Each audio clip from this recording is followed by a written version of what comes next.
नमस्कार। पाठशाला 2047 में आप सबों का स्वागत है। अब हम लोग पढ़ेंगे बिहारी लाल द्वारा रचित बिहारी सतसई, जिसका प्रामाणिक संकलन एवं संपादन जगन्नाथ दास रत्नाकर ने बिहारी रत्नाकर के नाम से किया है। तो उसी बिहारी रत्नाकर का 347वां दोहा पढ़ेंगे, उसका अर्थ और उसकी व्याख्या जानेंगे।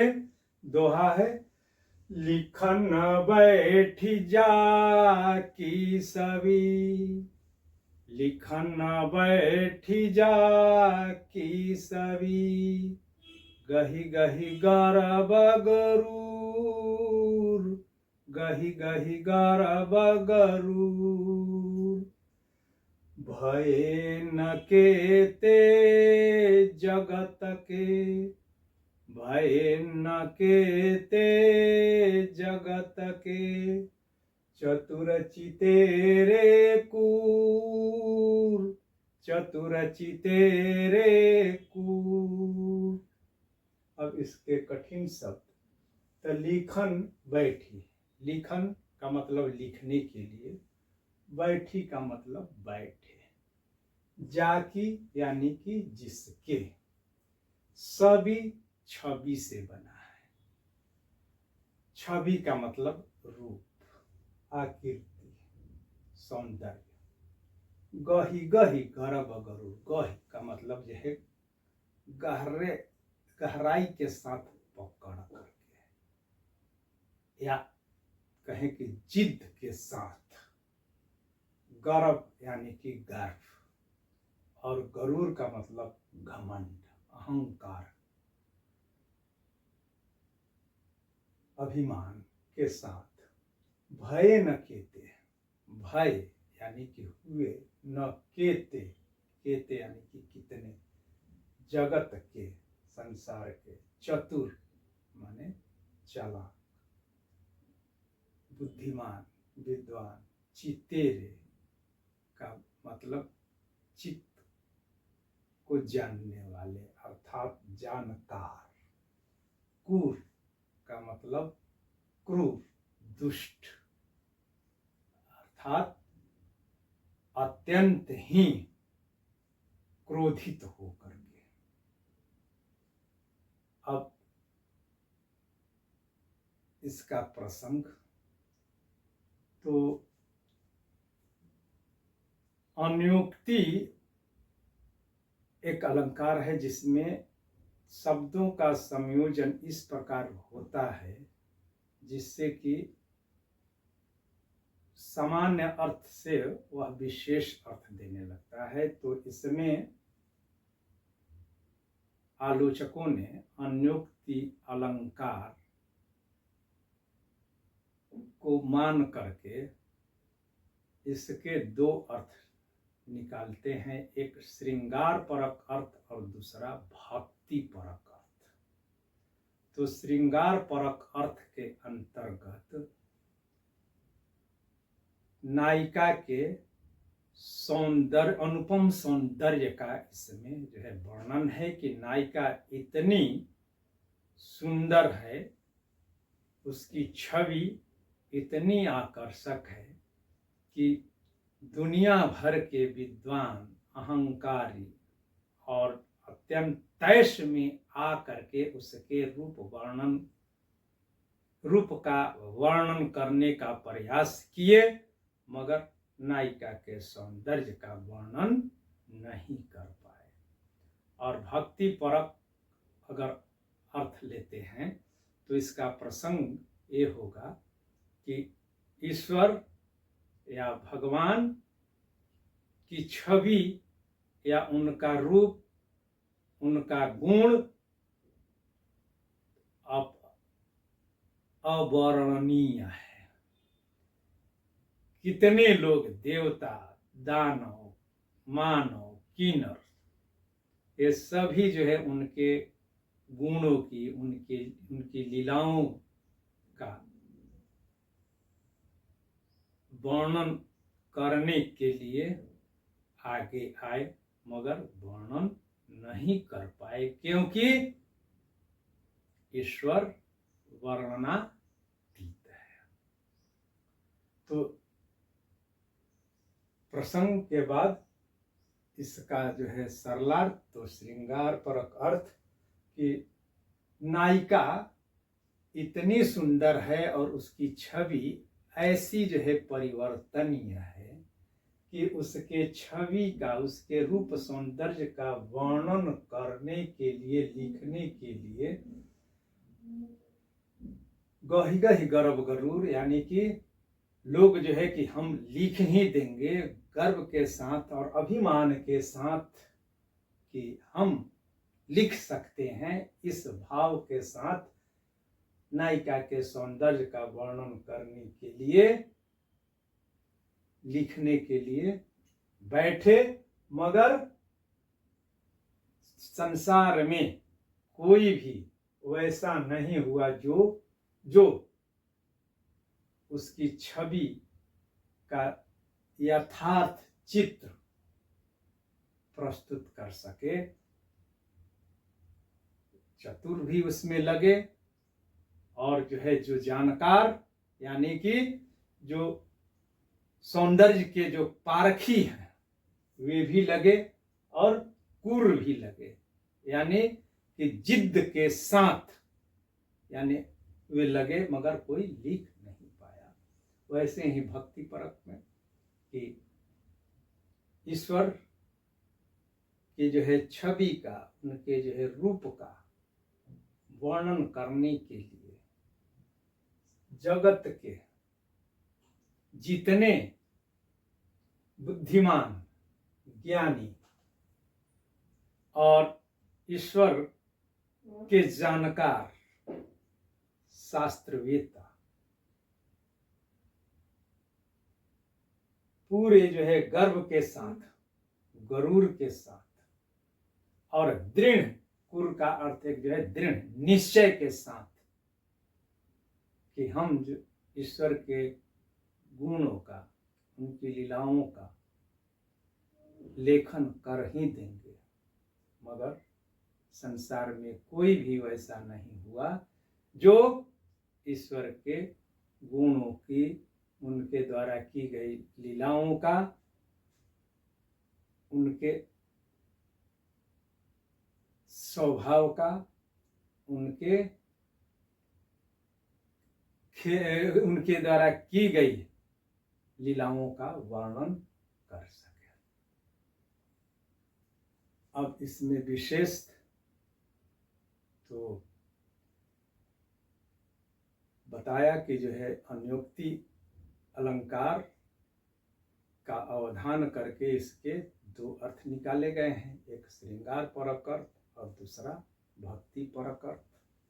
और यह जो है बिहारी के दोहों की खासियत है कि वे नपे तुलेगी ने चुने चंद शब्दों का सही और सटीक व्यवहार करके अपने दोहों को बहुअर्थ, यानी कि एक से अधिक अर्थ देने में सक्षम बना देते हैं। इसीलिए बिहारी के दोहों के बारे में कहा जाता है कि बिहारी ने अपने दोहा रूपी छोटे से गागर में भावों के सागर को भर दिया है और उनके दोहे देखन में छोटा न लगे घाव करे गंभीर की उक्ति को भी चरितार्थ करते हैं। और ऐसे ही जो है दोहों को देख करके उस काल के काव्य शास्त्री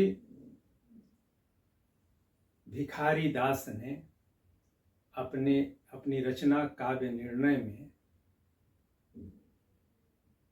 कहा है कि आगे के सुकवि रिझियों तो जानो कविताई न तो राधिका कन्हाई नाम सूरन को बहानो है। तो श्रृंगार के बहाने भक्ति का गीत या भक्ति के बहाने श्रृंगार को भी साकार करने में कवि सफल हुआ है। भाषा ब्रज भाषा है जिसमें संस्कृत और विदेशज फारसी के शब्दों का भी प्रयोग कवि ने इसमें किया है। जैसे कि सभी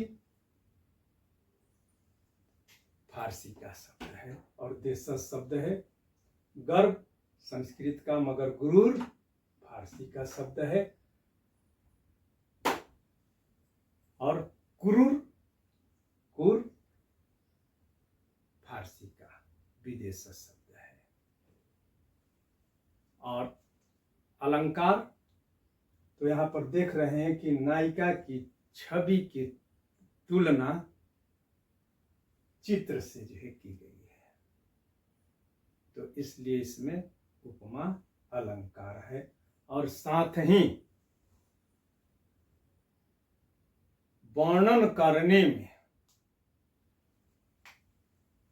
चतुर चितेरे कुर के हार जाने की कल्पना की गई है, यानी कि कोई वर्णन नहीं कर पाया है, तो वर्णन करने में पराजय की संभावना का उल्लेख होने के कारण उत्प्रेक्षा अलंकार है। तो एक अलंकार उपमा, नायिका की तुलना छवि से, चित्र से किए जाने के कारण, और दूसरा उत्प्रेक्षा, और तीसरा अन्योक्ति के कारण ही इसका भक्ति परक भी अर्थ भी लगाया जाता है। अन्योक्ति और गही गही, यानी कि एक शब्द की दो बार आवृत्ति है, और जब दो बार आवृत्ति होती है तो उसको पुनरुक्ति प्रकाश अलंकार कहते हैं। मगर जब वह शब्द मनोभाव को व्यक्त करने के लिए या चिंता, हर्ष, आश्चर्य को व्यक्त करने के लिए जब प्रयुक्त होता है तब उसको विपसा अलंकार कहते हैं।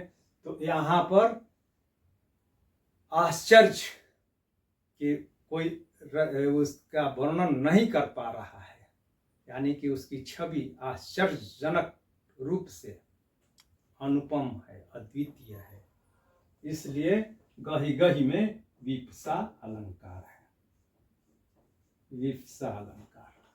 और गही गही गरब गरूर, ग की जो है लगातार जो है दो बार आवृत्ति, यानी कि 4 बार जो है प्रयोग हुआ है, और जब 2 बार से अधिक प्रयोग होता है तो उसको वृत्त्यानुप्रास अलंकार कहते हैं। तो ग की जो है 4 बार जो है आवृत्ति हुई है, इसलिए इसमें वृत्त्यानुप्रास अलंकार है ग की आवृत्ति के कारण। और चतुर चितेरे में च की 2 बार आवृत्ति हुई है, 2 बार प्रयोग हुआ है, यानी कि 1 आवृत्ति है। तो जब 1 बार आवृत्ति हो तो उसको छेकानुप्रास अलंकार कहते हैं, चौथी आवृत्ति के कारण। और अंत में तुकांतता है तो अंत्यानुप्रास अलंकार है। अब इसमें अगर श्रृंगार रस को माने तो अस्थाई भाव रति होगा, और इसका जो है अस्थाई भाव रति और संचारी भाव जो होगा गुण कथन, और गुण इसमें होगा माधुर्य, रीति वैदर्भी और वृत्ति मधुरा। अगर भक्ति रस को जो है में इसका अर्थ अगर लगाते हैं और व्याख्या करते हैं तो अस्थाई भाव सम या निर्वेद होगा, गुण माधुर्य, रीति वैदर्भी और वृत्ति मधुरा होगी। और अन्यान्य में ऐसे जो है मिलते जुलते या इस भाव को व्यक्त करने वाले तमाम पद हैं, जैसे कि मतिराम का ही एक जो है दोहा है ज्यों ज्यों निहारिए नय रहूं, नयननी त्यों त्यों खरी निकसैसी निकाई। यानी कि नायिका को जैसे जैसे निहारते जाते हैं उसके रूप को में और अधिक जो है परिवर्तन होते जाता है। यानी कि उसकी छवि ज्यों ज्यों निहारी है, नयन हो निहारी है, तो पल प्रतिपल उसके सौंदर्य में परिवर्तन आते जाता है। वैसे ही भक्ति के संदर्भ में अगर रखें ले इसका अर्थ, तो ईश्वर के गुणों का वर्णन कोई नहीं कर पाया है, क्या देव क्या दानव, क्या किन्नर क्या मानव। इसीलिए ईश्वर को नेति नेति, ईश्वर के गुणों के वर्णन में नेति नेति कहा गया है, अर्थात न इति न इति, यानी कि उनके गुणों का वर्णन नहीं किया जा सकता है, उसकी कहीं इति नहीं है। बहुत बहुत धन्यवाद। फिर मिलते हैं एक नए दोहे के साथ। तब तक के लिए इसको आप लोग बार बार देखिए और सुनिए और पढ़िए। इसका डिस्क्रिप्शन में अर्थ भी है, और अपने मित्रों के बीच शेयर और सब्सक्राइब